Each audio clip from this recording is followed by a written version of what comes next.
Grabando. Ok, estamos grabando. Hola, bienvenidos. Esto es el canal, estamos en el canal Cristo Blog, ¿cierto? Y también estamos en el grupo Pequeño Rebaño. Hoy estaremos compartiendo, como solemos hacer, casi todos los viernes nos reunimos aquí, compartimos algún tema. Y hoy vamos a estar compartiendo un tema que podría antojarse un poco complejo desde un punto de vista o simple desde otro punto de vista. Y vamos a hacerlo, vamos a comenzar con unas pequeñas preguntas. Y la pequeña pregunta que es como se ve en la pantalla ahí, la pregunta es, ¿tú quién eres? O sea, ¿tú quién eres? Esa es sería la primera pregunta. No sé si alguno de los hermanos quiera responder así directamente. ¿Usted quién es? ¿Ok? ¿Quién considera que es? Bueno, para mí yo soy una nueva serafina creciendo en el conocimiento de Cristo y también transformando mi carácter. O sea que estoy siendo una nueva persona. Eso, no sé si está bien, pero es lo que está en mi corazón. Exacto. Es la respuesta suya, por lo tanto, está bien. Evidentemente, porque eso es lo que queremos ver. O sea, uno, quién uno cree que es, quién uno es. Y esta pregunta la estoy proponiendo porque lo que nosotros somos se podría definir como por la identidad. La identidad se define normalmente por de dónde venimos, quiénes son nuestros padres, ¿verdad? Qué nombre nos pusieron, dónde nos hemos criado y ese tipo de cosas. Y también se puede definir como lo hace Serafina muy correctamente, hablando en este caso, de lo que Dios, que es nuestro creador, ha permitido como cambios positivos en su vida, en este caso. Entonces, hay muchos puntos de vista diferentes desde los cuales podemos definir y tratar de decir quiénes nosotros somos. Pero la cuestión es, ¿por qué creemos lo que creemos? Esa sería la otra pregunta. ¿Por qué creemos lo que creemos? Muchas veces, efectivamente, lo que creemos parece definir quién somos también. No solamente esa procedencia, no solamente de dónde venimos, sino también lo que creemos, en lo que hemos creído, en lo que pensamos del mundo, lo que pensamos que es bueno, lo que pensamos que es malo, etcétera. Eh, También, de alguna manera, viene a tratar de definir lo que somos. Entonces, es una pregunta que yo me imagino que muchos han hecho y otros tal vez al hacérsela tal vez también la han evadido un poco. Pero yo quiero hacer esta pregunta. ¿Tú por qué crees en aquello que crees? A ver, ¿quién me podría dar una respuesta? ¿Usted por qué cree en aquello que cree? Eh, porque, porque yo veo que él está actuando dentro de mí y, y que está haciendo algo bueno en mí, en lo positivo, porque antes yo era muy negativa y ahora tengo otra manera de pensar. Ese es el arrepentimiento, cambio de pensamiento. Entonces creo en ese poder infinito que está dentro de mí, que es nuestro creador. Amén, amén. ¿Alguien más? Ok. Bueno, yo creo, antes que nada, creo en Dios, creo en Jesús como el creador de todas las cosas y, y creo en Él. O sea, estoy segura de que que somos creación de Él. Creo que se va caminando a través de la vida aprendiendo. Uno busca, por ejemplo, una religión como tal, acercarse a lo más seguro, vamos a decir, o a lo más, cuando el grupo demuestra que verdaderamente están siguiendo a Jesús, siguiendo al Creador y hablando de la palabra de Dios, viviéndola. Bueno, creo que todos somos hijos de Dios y creo en el amor. En estos últimos años he aprendido y creo cada vez más que Dios es amor, porque Él nos da paz, seguridad, y la seguridad que yo tengo hoy día es que Él me ama tal cual soy, Amén. que ama a su creación. Muy bueno. Gracias. Muy buenas respuestas. Bueno, yo creo en Jesús, también voy a responder. Creo en Jesucristo, creo que Jesús es Dios, creo que hay un solo Dios. ¿Y por qué creo en Dios? Creo en Él porque le he conocido, porque he conversado con Él, porque Él se ha acercado a mí, me ha mostrado que Él es, me ha mostrado, luego de demostrarme que Él es, me ha demostrado también quién es. Y ya no solo que creo, sino que también siento una atracción por Él, es decir, siento el deseo de estar cerca de Él. Entonces esa es la razón por la que creo. Bien, pero vamos a continuar con el estudio. Este mapa que sale acá es un estudio, digamos, de esos de estudios que aparecen en internet, eh, que muestra las diferentes religiones y su predominancia en diferentes partes del mundo. No necesariamente esto es exacto, pero sí es, yo por los otros estudios que he visto, veo que van en la misma línea, que son muy aproximados, son muy parecidos unos con otros.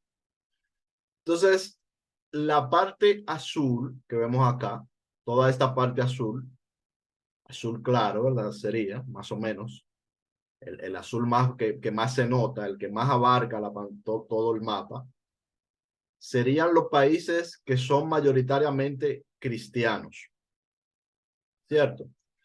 Luego, la parte de ese color rojo que está acá representa a los países que profesan mayormente lo que es el Islam, los países que de mayoría musulmana. ¿Mm? Y ya podemos ver que la mayor parte del mundo está en ese rango azul que representa el cristianismo y en ese rango rojo que representa en este gráfico al Islam. Luego, este color como más oscurito de acá, en la India, no sé si lo pueden ver ahí en el mapa, representa al hinduismo. Este colorcito un poquito más como amarillo, como más parecido al dorado, representa al budismo. Este color de acá, el verde, el verdecito claro, estaría representando a lo que es el taoísmo y está abarcando China, aunque en realidad también aquí se practica mucho el budismo y sobre todo la religión tradicional de China. Así se le nombra. Y el verde oscuro, que es ese puntito que tiene esa estrella en el centro del mapa, representa al judaísmo, que está marcando ahí lo que es el Estado de Israel, que tiene una mayoría de personas que profesan el judaísmo. Estos son diferentes religiones que hay en el mundo. ¿Esto es homogéneo? No es homogéneo, pero en muchos países casi lo es. ¿A qué me refiero con esto? Hay muchos países donde el 90% y hasta el 98% de la población profesa la misma religión, exactamente la misma religión. Es decir, por ejemplo, hay países como Irán, donde según sus estadísticas, prácticamente la totalidad de la población profesa el Islam, o países también como Yemen.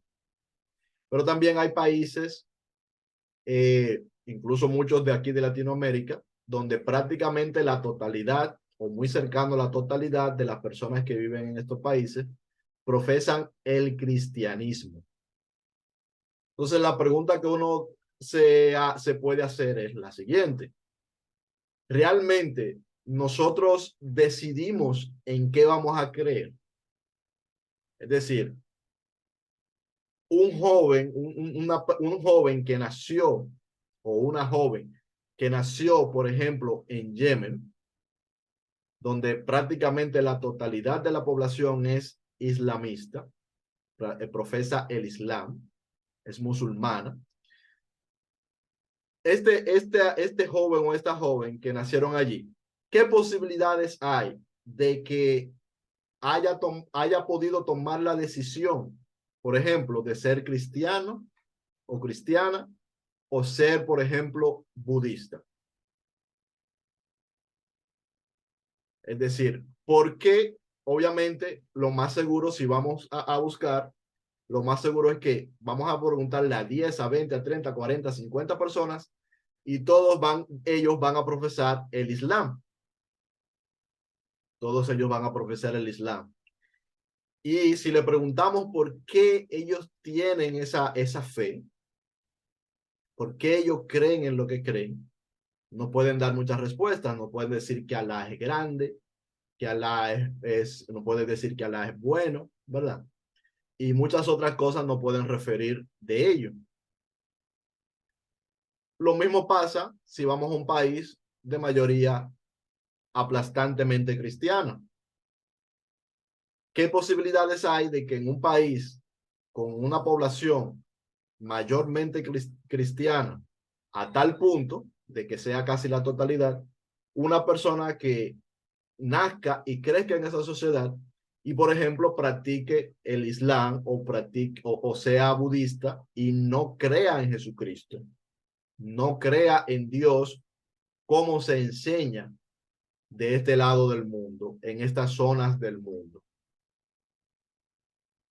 Bueno, la evidencia lo que nos dice es que estas personas que viven en estos lugares son, por lo regular, cristianas. Entonces, nosotros decidimos ser cristianos o simplemente es algo que a nosotros nos enseñaron de niños. Es decir, ¿es algo que nosotros realmente decidimos o es algo que nunca estuvo en nuestras manos? Creer en Dios como lo creemos, en ese Dios creador, ¿verdad? Y en los textos, en los textos que están en la Biblia y todo eso. El mundo es más grande de lo que parece. Acá, por ejemplo, se ve que la mayor parte del mundo nos aparece en azul, profesando el cristianismo y diferentes tipos de cristianismos, de hecho. Pero si nosotros nos vamos a Asia, solamente entre China y la India, estamos hablando de unos 2.800 millones de personas, solamente China y la India. Y en esos dos países no son países de mayoría cristiana, ninguno de los dos. Es decir, la mayoría de la gente que vive en estos países no van a ser cristianas. E incluso si nosotros nos mudamos a uno de estos países, es muy probable que ya sea nuestros hijos o sea nuestros nietos, ya la mayoría de ellos, posiblemente nuestros nietos, tampoco sean cristianos, porque es muy probable que aquella cultura termine absorbiéndolos. Entonces, esta es una pregunta que tal vez, o es un cuestionamiento que tal vez sea un poco difícil, pero que está ahí. O sea, está ahí, no es ajeno a la realidad. Es una realidad que dependiendo de cuál sea tu cultura, es casi seguro, no 100%, pero casi seguro, identificar cuál va a ser tu religión desde que naciste. Así que es la pregunta, ¿hasta qué punto nosotros hemos decidido en qué es lo que vamos a creer? Entonces esto nos lleva a otra pregunta, porque en las religiones, sobre todo en la mayoría de las religiones que nosotros conocemos, tanto las que profesamos como las creencias que tenemos, como las creencias que nos son más parecidas, o sea, que conocemos más de otros también, está este concepto de lo que es el bien y el mal, es decir, la realidad de lo moral, lo que es lo bueno y lo que es lo malo. Esta división entre el bien y el mal. Entonces, supongamos que nosotros, ¿qué pasaría si nosotros tuviéramos que definir el mal, pero tuviéramos que hacerlo olvidando o poniendo de lado la religión y la cultura que está ligada a la religión en la que nosotros hemos creído y en la que nosotros hemos profesado en nuestra vida, que ahora profesamos? Es decir, nosotros, porque estamos aquí, creemos en Jesucristo, ¿cierto? Creemos en Jesucristo y tenemos que, si somos sinceros, tenemos que admitir que la mayor parte de la razón de que nosotros, estando en estos territorios en los que estamos, creamos en Jesucristo, tiene que ver con el hecho de que los europeos cristianos fueron los que en algún momento, hace aproximadamente 521 años más o menos, llegaron a esta región del mundo e impusieron el cristianismo a esta región del mundo, de la cual se formaron nuestras naciones. Es decir, tenemos que admitir que ese punto de que a estas sociedades donde nosotros vivimos fueron formadas mejor dicho, fueron formadas bajo el dominio en un principio de potencias que profesaron el cristianismo y que por eso nuestras regiones son mayormente cristianas y que por ello, en gran proporción, tendríamos que admitir que nosotros hemos conocido el cristianismo como la verdad, a Cristo como la verdad y a la Biblia como el libro sagrado de donde extraer las verdades espirituales. Entonces la pregunta es, si somos capaces de poner eso a un lado por un momento y entonces nosotros tratar de definir qué es el mal.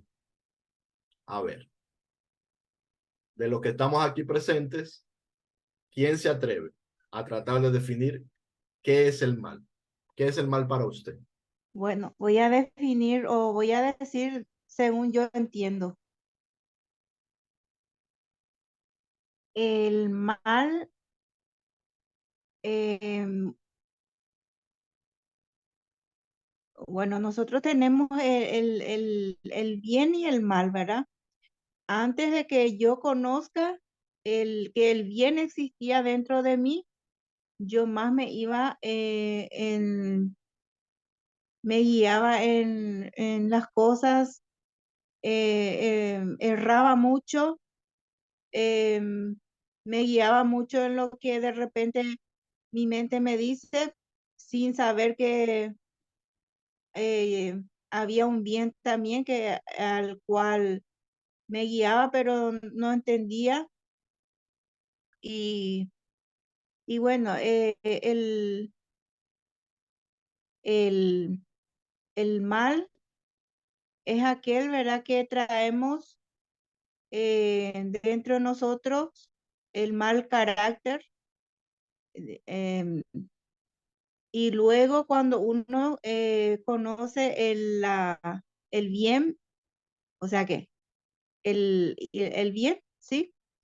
ahí uno va ya descubriendo cómo es Jesús, cómo fue su carácter y ya con la ayuda de él uno empieza a desarrollar y uno ya tiene ese relacionamiento. em, entonces ahí uno ya sabe cómo es que él nos guía, nos habla. ¿Por qué? Porque ya desarrollamos, conocemos cuando él nos habla, nos dice y bueno, eso es lo poco que puedo definir que yo entiendo. Según lo que todo yo voy a hablar de mi proceso. Claro. Muchas Y gracias. bueno, eso. Sí, muchas gracias, Serafín. Sí, exacto. Bueno, cada uno de nosotros sabe o tiene una noción de lo que es el mal. Y esta pregunta que yo estoy haciendo es un poquito difícil de hacerla de la manera que yo la estoy planteando. Pero de todas maneras vamos a intentarlo. Entonces vamos a continuar. ¿Ok? Y vamos a ver esta imagen. Vamos a plantearnos en esta imagen. Déjame cambiar acá. Ajá. Un hombre solo. El hombre solo. Supongamos, vamos a ponernos en el principio. Y vamos a poner a un hombre solo en un huerto. Digamos lo que podría ser el huerto del Edén, según nuestra creencia, como podría ser cualquier otro lugar de la tierra, ¿verdad? Está este hombre solo, completamente solo. Este hombre no tiene padre, no tiene madre. Este hombre no conoce a ningún otro ser humano, ningún otro semejante. Este hombre ni siquiera sabe que hay un Dios. Este hombre está allí, solo. No sabe de la existencia de nadie más que le sea semejante. La pregunta es, para este hombre, ¿qué sería el mal? O este hombre, ¿cómo podría hacer algo malo? Aquello a lo que nosotros denominamos pecado. ¿Cómo podría este hombre pecar? ¿Puede este hombre pecar en la condición en la que se encuentra? No conoce a ningún otro ser semejante. No tiene padre, no tiene madre. Él es el único ser en su tipo que existe desde su perspectiva. Nunca ha visto a otra persona. No sabe que hay Dios. Solamente se sabe a sí mismo. Y se mira, como se ve en la imagen, se mira su extremidad en este caso y se pregunta cosas. Entonces, para él, nadie más existe. Desde su punto de vista, solo existe él mismo. ¿Puede este hombre pecar? ¿Es capaz de pecar? A ver, ¿quién me puede responder? ¿O quién tiene una idea? Vamos a pensarlo. ¿Quieren pueden tomar un momentito para pensarlo? Pero, a ver, ¿quién me dice? ¿Puede pecar? No, para mí no, porque no conoce nada. Así como yo tampoco conocía nada, para mí hacía todo perfecto. Hasta que yo tuve que estar en un momento y en la oscuridad, digamos, en el tormento de mi mente, algo así, que no sé qué fue lo que pasó. Y luego volví otra vez a mi sí y ahí pude conocer el bien y el mal. Entonces él está neutro. Ok. Alba. Para mí también, o sea, no puede pecar porque no sabe lo que está bien y lo que está mal. Está solo. Ok. Está solo. Exacto. Está solo. Y vamos a ver. ¿qué podríamos definir como pecado? Porque ese es el punto. ¿Qué es el pecado o qué es lo que es el mal? Desde el punto de vista de nosotros, el ser humano. Y ahí es que queremos llegar. Y el El mal es pecado, lo contrario del bien. El mal es lo el contrario. pecado es la falla, falla la punta, o la puntería, algo así, una equivocación. Como el camino incorrecto podría ser, ¿verdad? Sí, y un camino incorrecto. El pecado es eh, ¿cómo era? Fallar el punto blanco, algo así, una equivocación. Ok, ok. No ir a donde se debería de ir, no dar donde se debería de dar. Exacto, podría verse se puede ver de ese modo, se puede entender de ese modo y se entiende que es lo que quiere decir Serafina. Entonces, el asunto es que aquí hay un misterio. No sé si ustedes se están dando cuenta, pero aquí hay un misterio. Ciertamente este hombre no puede pecar. Am, pero hay una razón por la que no puede pecar. Hay un motivo muy exacto por el cual no puede pecar este hombre. Y nosotros sí. A ver, piensen, a ver, ¿por qué exactamente no puede pecar? ¿Por qué no? Porque está en su esencia, Porque está, en su esencia, o puede ser, a ver, y usted porque algo, está conectado con Dios, con el Espíritu. sí, pero recordemos que él no sabe quién es Dios, no sabe que existe Dios. Sí, él no sabe, pero Dios sí sabe. Ya, bueno, claro, claro, sí, Dios sí sabe. Él no puede pecar porque está solo, primeramente. Mm, Porque está solo y no sabe que hay alguien más. Esa es la razón. Exacto, Serafina. Es porque está solo, porque solo es él. Para él solo él existe. Por eso es que no puede pecar. Y por eso, para él, y en su caso, no se manifiesta el mal, porque está solo. Porque solo en su mente, puede que hayan otras personas, pero en su mente solo él existe. No hay más nadie. Pero vamos a ver si esto es así o si no, un poquito más adelante, o vamos a justificar por qué. Claro, desde el punto de vista de cómo yo lo he visto, porque pueden haber otras maneras de verlo también, ¿cierto? Pero desde este punto de vista, que me parece que lo estamos, veo que Serafina lo está entendiendo también, y que Alba también, y me imagino que también la hermana Albertina lo está entendiendo, pero no necesariamente tiene que ser como yo diga, ¿verdad? Sin embargo, este es un misterio en el que tal vez muchos no nos habíamos parado a pensar. Yo no me había parado a pensarlo hasta hoy cuando decidí comenzar a preparar este mensaje. No lo había considerado esto hasta que comencé a preparar el mensaje hace unas horas. Entonces, efectivamente, no puede pecar porque está solo. Porque hemos aprendido que el pecado es no amar. Por ejemplo, ese es un punto. El pecado es la ausencia del amor, ¿cierto? Es decir, nosotros podemos amar o no amar. Si amamos, entonces estamos, como aprendimos en Juan, estamos en Cristo y permanecemos en Él. Pero si nos faltó el amor, si aborrecemos, entonces Él no está en nosotros y no lo hemos conocido como nos enseñó en el libro de Juan y lo estuvimos analizando, ¿cierto?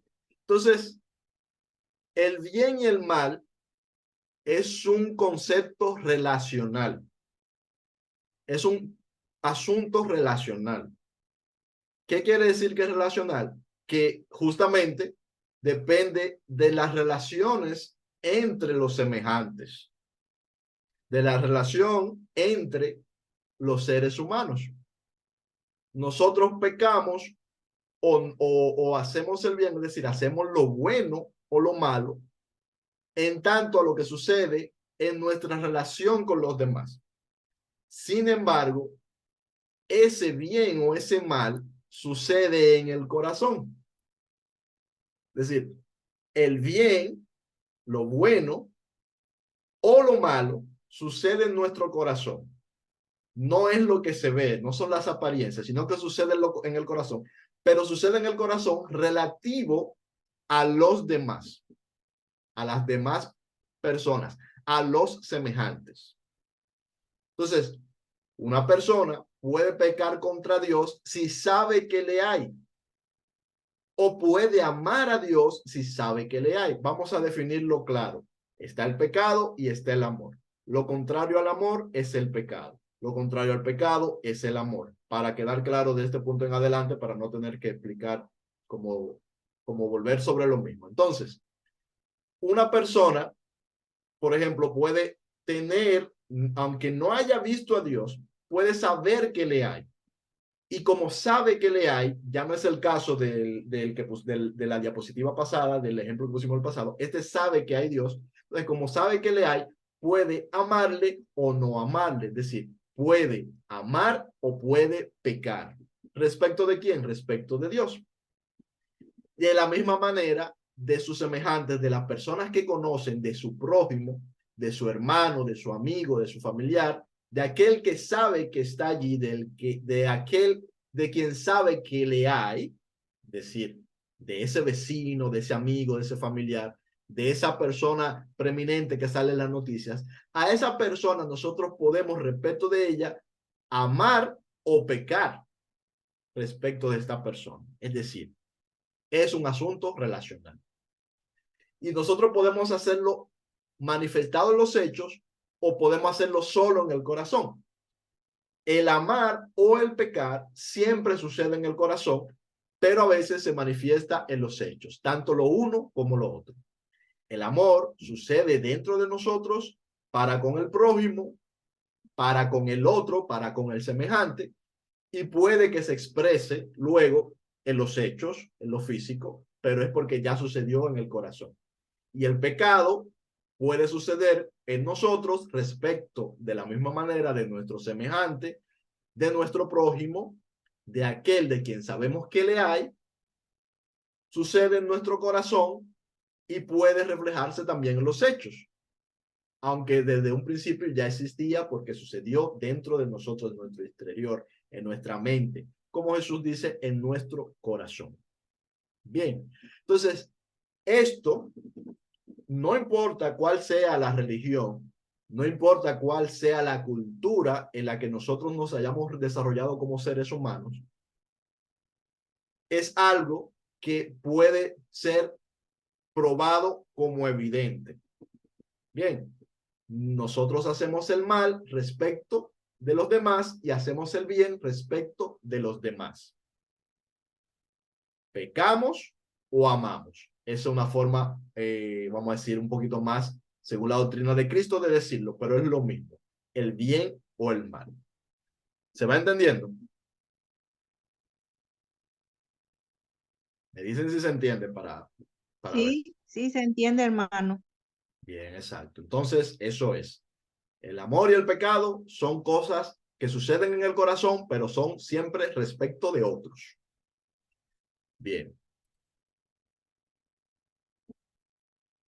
Lo que Jesús enseñó, lo enseñó dentro de una cultura, aunque habían varias culturas diferentes o subculturas en los lugares donde él habló, pero principalmente dentro de una cultura marcada por una religión que es el judaísmo, principalmente, aunque no único, porque Jesús también habló a personas no judías, pero principalmente habló a personas judías. ¿Por qué? Porque habló en un lugar geográfico donde la mayoría de las personas eran de religión judías, con sus diferentes sectas, pero judíos. Y a ellos, en su contexto, Jesús le habló sobre lo que es el bien y lo que es el mal. Pero cuando Jesús le habló de lo que era el bien, el mal, lo bueno y lo malo, ¿cierto? Jesús enfatizó que eso bueno o malo siempre era referente, como estamos explicando aquí, a la relación, ya sea dentro de nuestra mente y corazón o en los hechos, producto de aquello, con los demás. Es decir, no se trata, si nos fijamos en la doctrina de Jesús, no se trata de qué yo hago, por ejemplo, con un altar. Lo bueno o lo malo no se trata de qué yo hago, por ejemplo, con una sinagoga o con un púlpito o con un pez. Lo bueno o lo malo se trata de qué yo hago o qué hay en mi corazón respecto de los demás. Es lo que enseñó Jesús. Si se ponen y nos ponemos a examinarlo, lo vamos a ver. Jesús habló y definió y separó lo bueno de lo malo, el pecado de el amor, en tanto lo relacional justamente. Por ejemplo, en Mateo 22, 37 al 39, Jesús nos habla de cuál es el mandamiento más importante. Y ese mandamiento tan importante del que Jesús nos habla es respecto de nuestra relación con Dios y de nuestra relación con el prójimo. ¿De qué? De amar a Dios y al prójimo. Eso es lo bueno, nos está diciendo Jesús. No dice que sea amar las sillas o amar los edificios o amar el templo. No, amar a Dios, una persona, un semejante en tanto persona, al prójimo, un semejante como ser humano, alguien que le hay, alguien consciente de sí mismo, alguien semejante a nosotros en ese aspecto. A eso se refiere Jesús cuando se habla de cuál es el mandamiento más importante. El mandamiento más importante, y ningún mandamiento de los que reivindicó Jesús tienen que ver con cosas, sino que tienen que ver con personas y la relación entre las personas. También nos habla, por ejemplo, cuando nos dice la parábola del buen samaritano. ¿De qué se trata? De la parábola del buen samaritano. En Lucas 10, 30 al 37, se trata del trato y de la intención del corazón de diferentes personas respecto de uno que ha sido herido, que ha sido asaltado y que necesita ayuda. ¿Y qué es lo que dice? Que el que ha hecho el bien, él es el que le ha actuado con él, para con él, con amor. ¿Por qué? Porque le ha recogido, ha curado sus heridas y ha visto que le sea provisto lo que necesita mientras se cura. ¿Y quiénes han hecho el mal? Los que no le han amado. Ni siquiera es que esos que le hicieron el mal fue los que le golpearon solamente, sino que los que hicieron la vista gorda de él, es decir, los que no le amaron, los que no le trataron con amor, los que pasaron de largo, ellos son los que pecaron. Es lo que nos está enseñando Jesús. Es lo mismo. El pecado o el amor vuelve a estar en la relación y cómo nosotros nos relacionamos, tanto en nuestra mente, en nuestro corazón, lo cual muchas veces luego se ve en los hechos también, pero nace allí. Y es lo que está enseñando Jesús. Jesús no está enseñando judaísmo. Jesús está enseñando una verdad universal, central y básica. Está enseñando una verdad aplicable a cualquier cultura, a cualquier forma de o cosmovisión del mundo que puede ser entendida por cualquiera. Entonces, otro ejemplo, Jesús nos habla del perdón en Mateo 18, 21 al 22.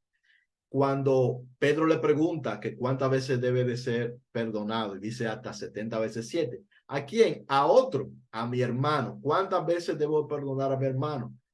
Hasta 70 veces 7. La enseñanza es relacional.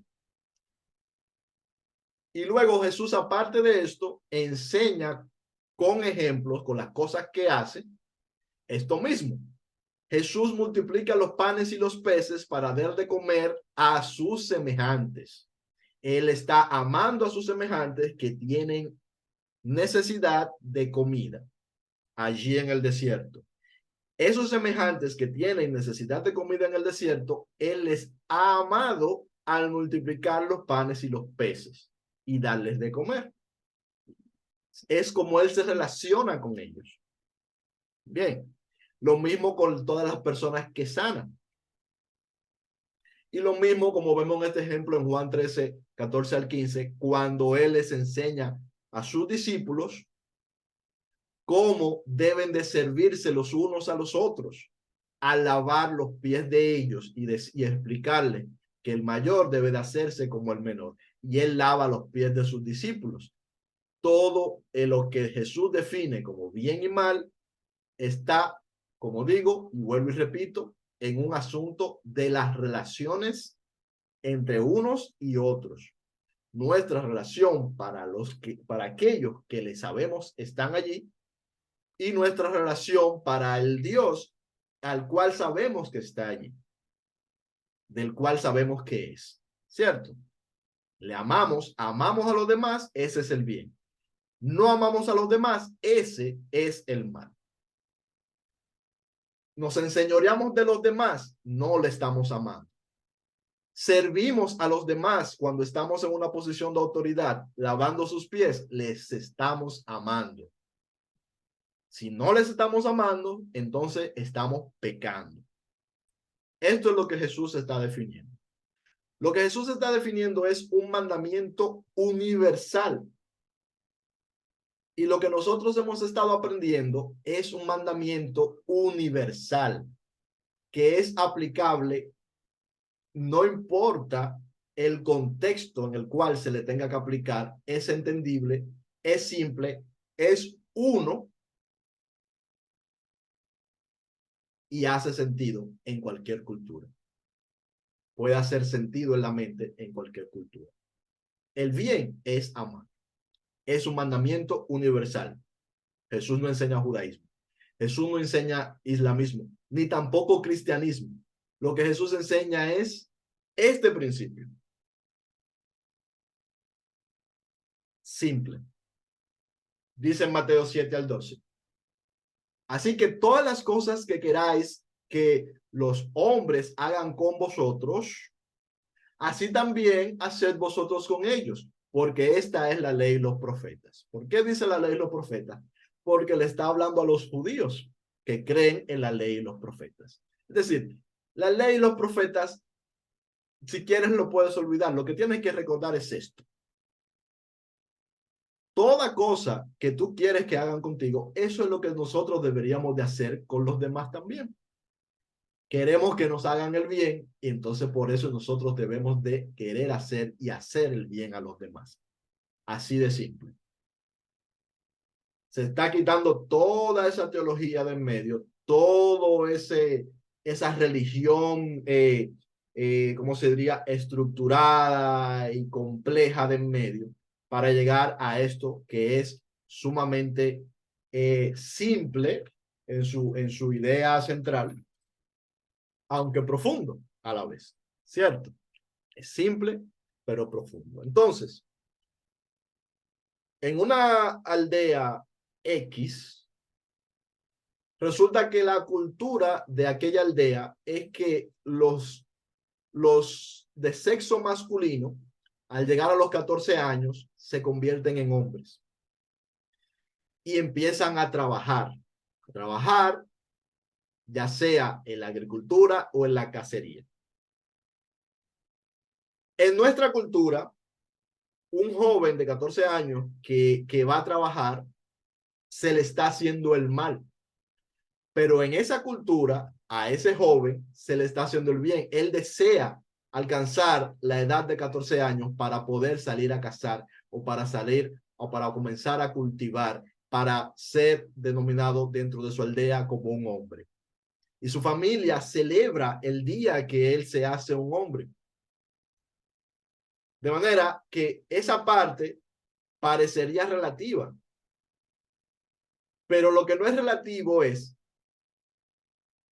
que en el corazón de sus padres y en el corazón de ese joven, tanto unos como los otros se están haciendo bien los unos a los otros, se están amando en ese proceso. Tal vez nosotros desde el punto de vista de nuestra cultura, digamos, no está bien, porque un joven de 14 años no debería de trabajar para vivir.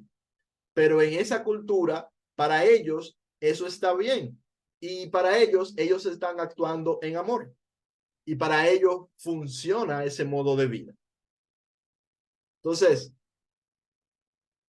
nosotros podemos circunscribirlo a los hechos en nuestra cultura, en nuestra religión, en nuestras leyes, pero en realidad lo importante es esto, que las personas se amen los unos a los otros.